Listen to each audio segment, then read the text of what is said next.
Selamat Sabat dan selamat berbakti untuk kita semua, khususnya Jemaat Bandar Jaya dan Jemaat Trimulyo Mataram yang merupakan jemaat yang diberkati Tuhan.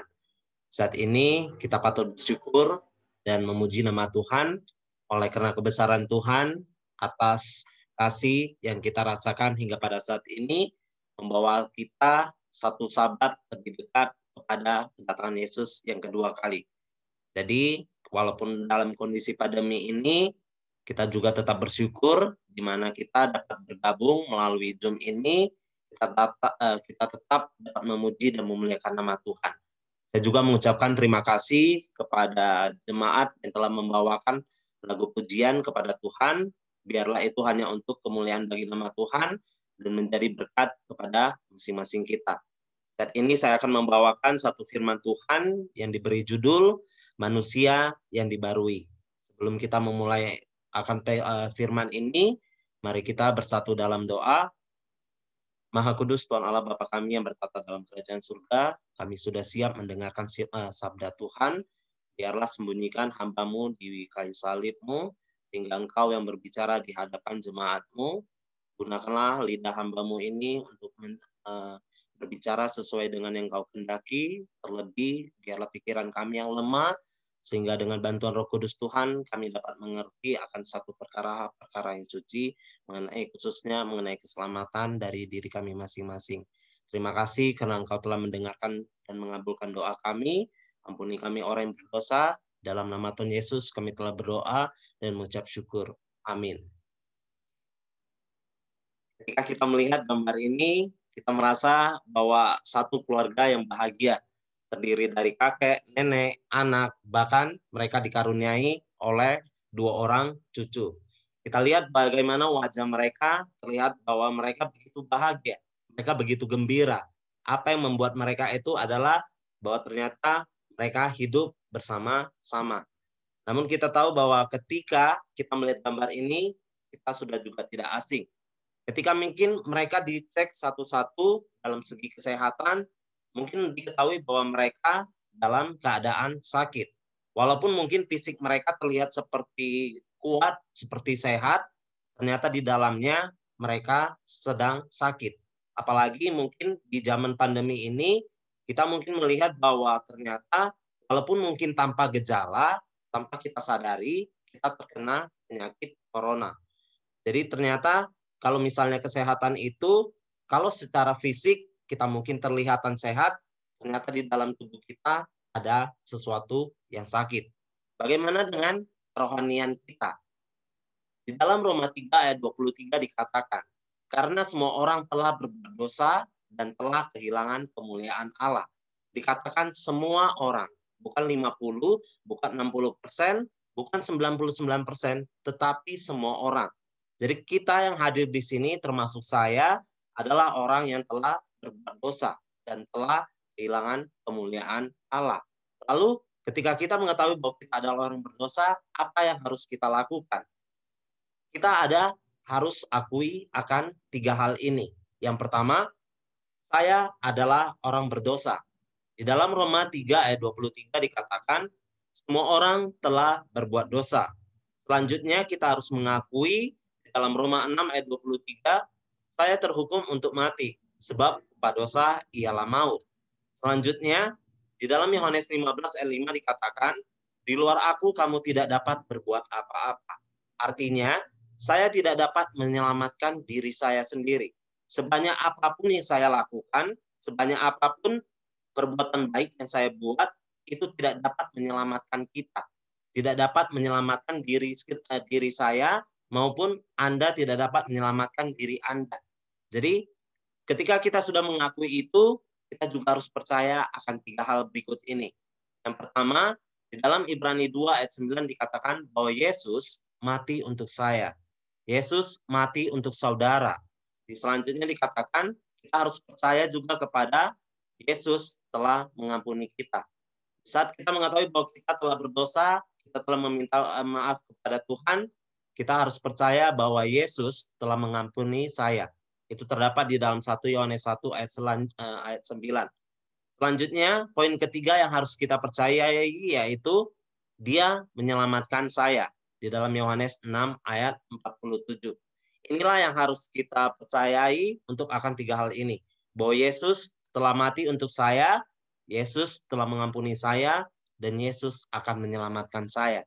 Selanjutnya di dalam Lukas 10 ayat 25 sampai 37, kita sudah tidak asing dengan ayat ini.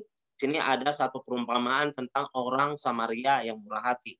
Kita masuk langsung ke ayat 30, dikatakan, jawab Yesus, adalah seorang yang turun dari Yerusalem ke Yeriko. Ia jatuh ke tangan penyamun-penyamun yang bukan saja merampoknya habis-habisan, tetapi yang juga memukulnya, dan yang sesudah itu pergi meninggalkannya setengah mati. Selanjutnya di ayat 33 dikatakan, lalu datanglah seorang Samaria yang sedang dalam perjalanan ke tempat itu, dan ketika ia melihat orang itu, tergeraklah hatinya oleh belas kasihan. Kita tentu mengetahui akan perumpamaan ini. Lalu kita bertanya, siapakah orang Samaria itu? Ternyata orang Samaria ini adalah satu perumpamaan yang diberikan oleh Tuhan Yesus.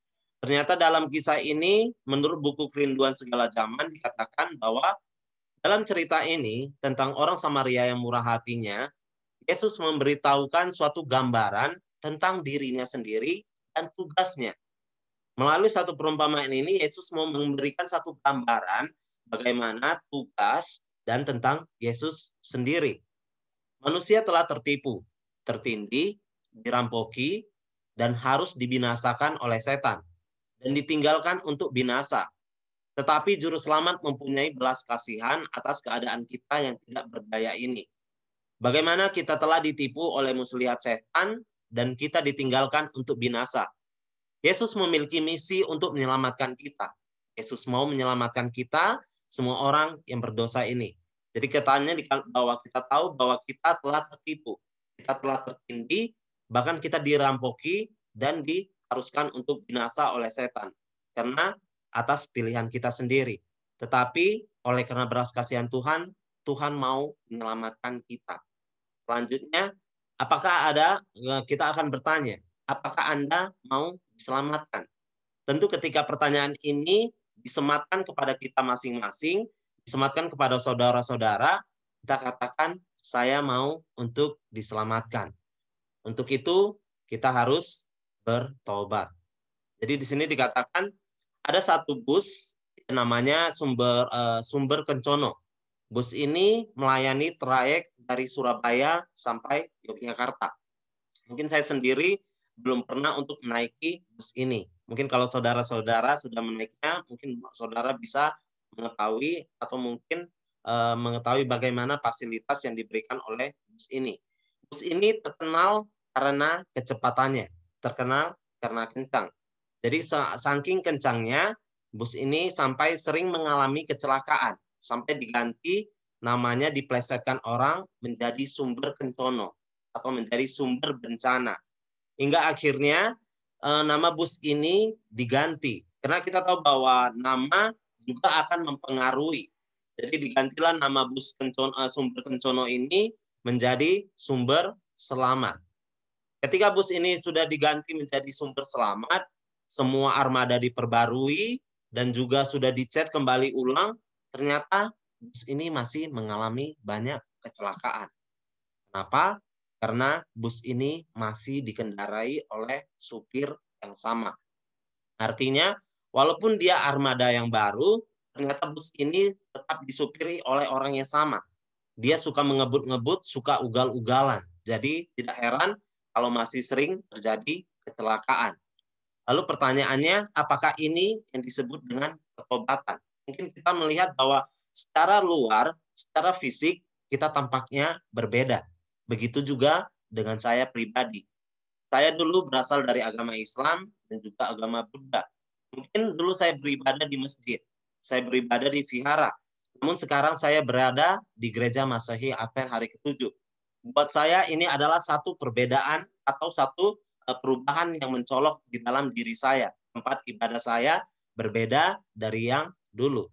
Selanjutnya, saya dulu masih sering pergi hari Jumat, sering beribadah hari Jumat, yaitu sholat Jumat, dan juga saya pergi ke wihara pada hari Minggu. Selanjutnya, ketika saya masuk ke gereja Masehi Advent hari ke-7, saya harus beribadah pada hari Sabtu.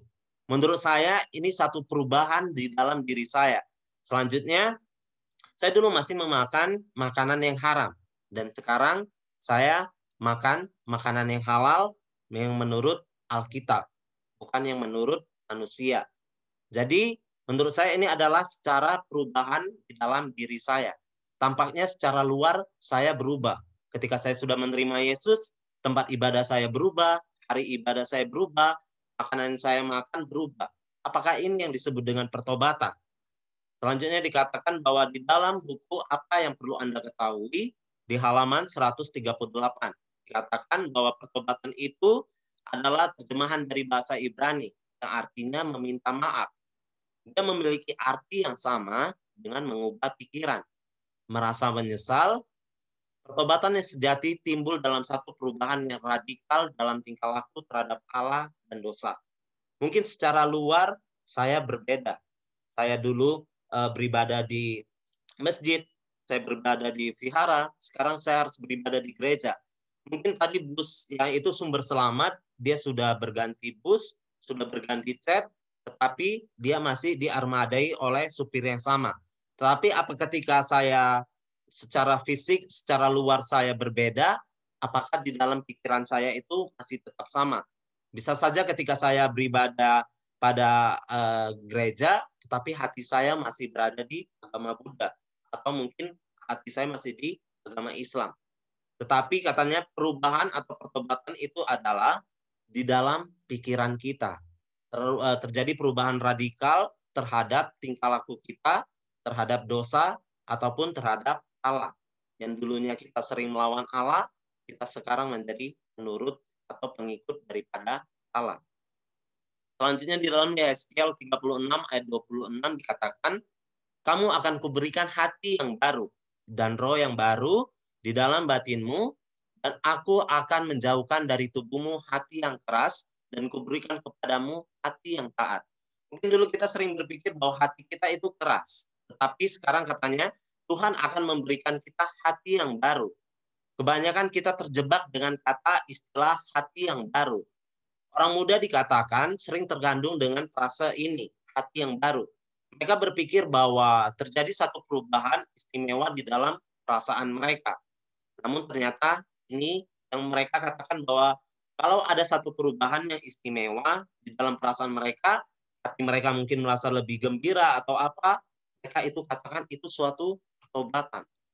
Ternyata melalui ini dikatakan, atas kesalahan ini ribuan orang telah tersandung ke dalam kebinasaan. Karena tidak mengerti ucapan, kamu harus dilahirkan kembali. Ketika Yesus berbicara tentang hati yang baru, yang dimaksudkan Yesus adalah mengenai pikiran, mengenai hidup, mengenai seluruh kehidupan kita. Jadi kalau kita menganggap bahwa terjadi pertobatan atau hati yang baru itu bukan suatu perasaan, tetapi melalui pola pikiran kita. Hidup kita mengenai keseluruh kehidupan kita itu berbeda dari yang sebelumnya. Selanjutnya, apakah tandanya suatu hati yang baru? Dikatakan bahwa suatu kehidupan yang berubah. Artinya hati yang baru yaitu suatu kehidupan yang berubah. Di sana kematian setiap hari dan setiap jam kepada egois dan kesombongan. Artinya yang dulunya saya egois, yang dulunya saya suka mabuk-mabukan, atau mungkin yang dulunya saya suka hal-hal yang menyenangkan bagi diri saya, tetapi saya harus mematikannya. Saya harus mati dan saya harus hidup untuk Yesus. Di sini dikatakan bahwa ada beberapa contoh mengenai pertobatan. Kita ambil mengenai pertobatan Firaun dan juga pertobatan dari Daud. Kita akan membandingkan pertobatan dari dua tokoh Alkitab ini. Dikatakan bahwa di dalam Keluaran 10 ayat 16 dan 17 dikatakan bahwa Firaun mengaku dan meminta ampun. Kita tahu bahwa Tuhan telah memberikan tula-tula kepada bangsa Mesir. Ketika tula ini diberikan, Firaun mengakui bahwa dia telah salah dan dia juga meminta ampun melalui perantaraan Musa. Begitu juga dengan Daud. Di dalam 2 Samuel 12 ayat 13 dikatakan bahwa Daud mengakuinya bahwa dia telah berdosa. Tapi di sini katanya yang mendasari alasan Firaun ini mengaku dan meminta ampun, yaitu di sini dikatakan bahwa oleh karena rasa gentar dan penderitaan hebat yang dialaminya. Jadi artinya ketika tulah itu diberikan, dia merasakan satu penderitaan yang sangat hebat. Sehingga dia keluarlah kata-kata untuk mengakuinya dan meminta ampun. Tetapi hal yang berbeda ditunjukkan oleh Daud. Ketika dia sudah mengakuinya, ini dilandaskan atas dasar dia tidak ingin berdalih. Ia tidak menginginkan kelepasan dari penderitaan akibat dosanya.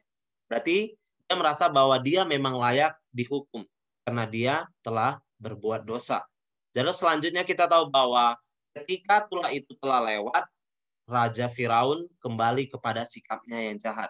Tetapi ketika Daud penderitaannya itu sudah lewat, dikatakan Daud melihat bahwa ternyata begitu keji pelanggarannya terhadap Allah.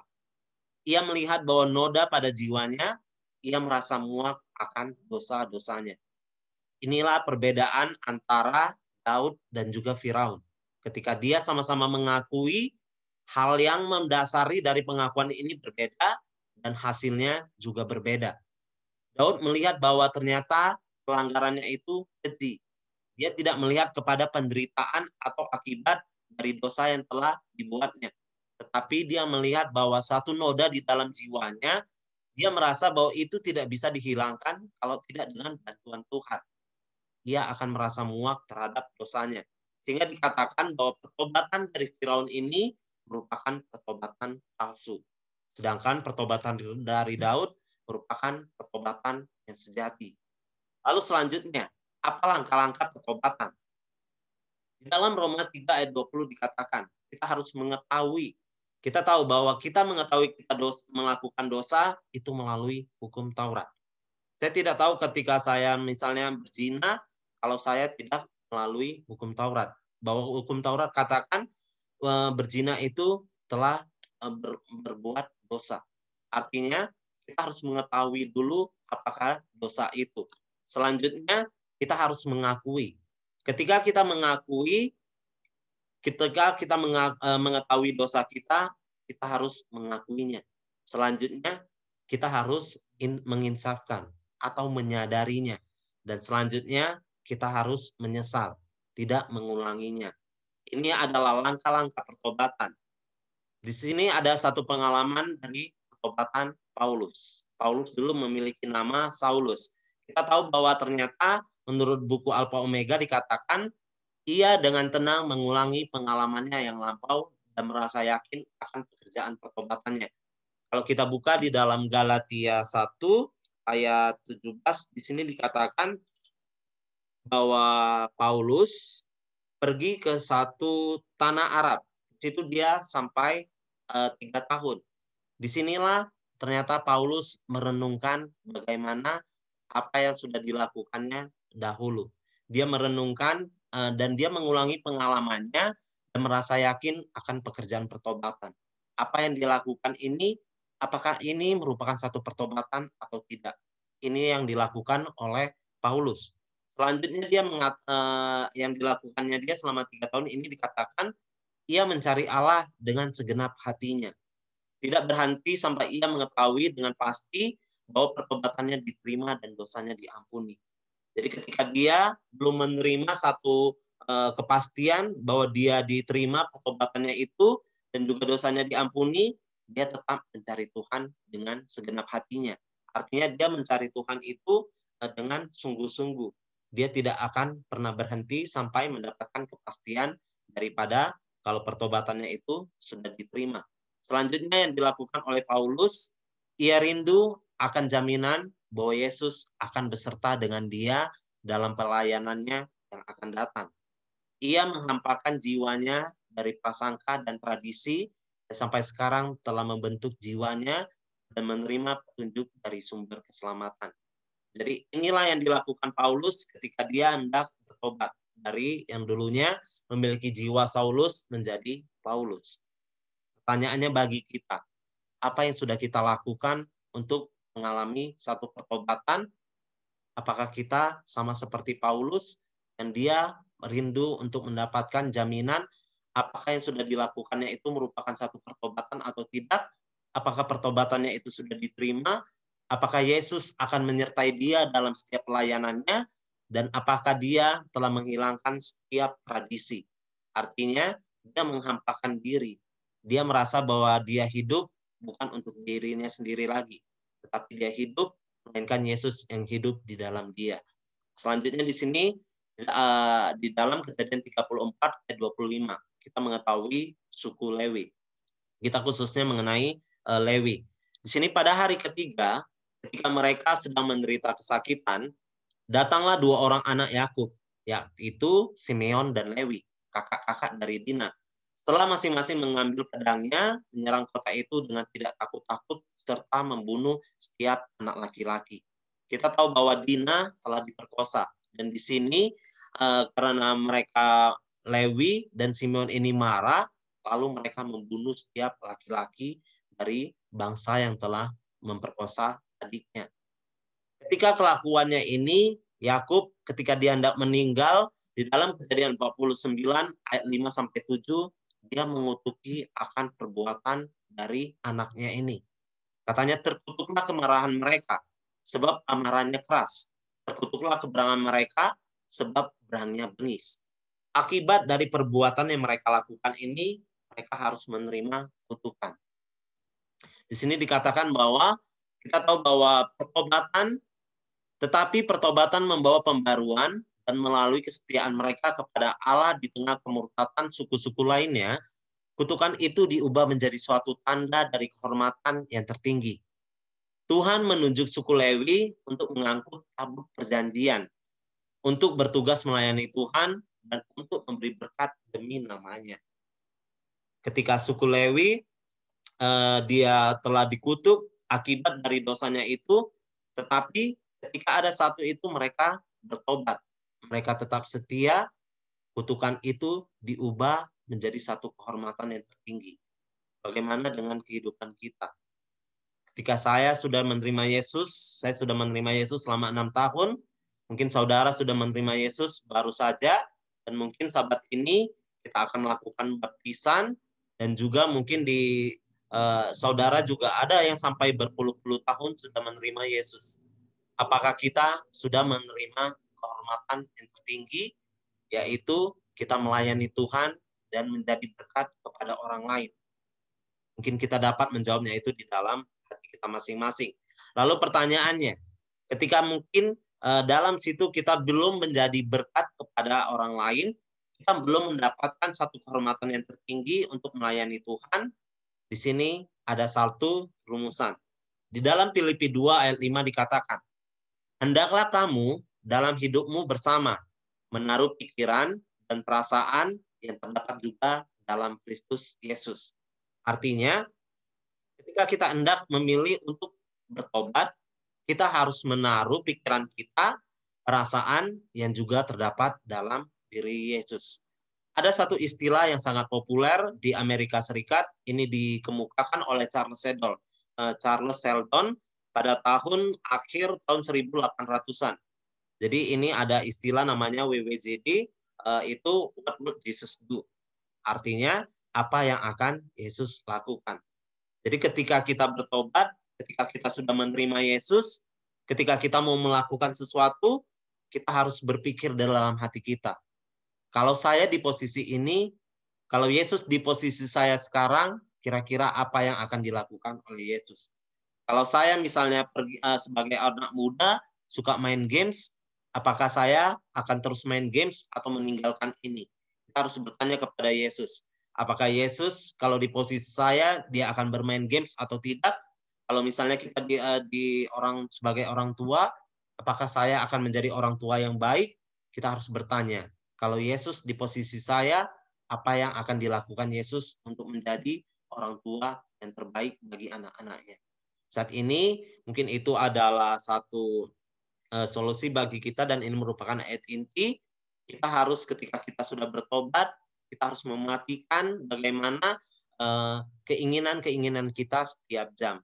Kita harus menaruh pikiran kita, perasaan, dan juga yang terdapat di dalam Kristus. Kiranya Tuhan memberkati kita.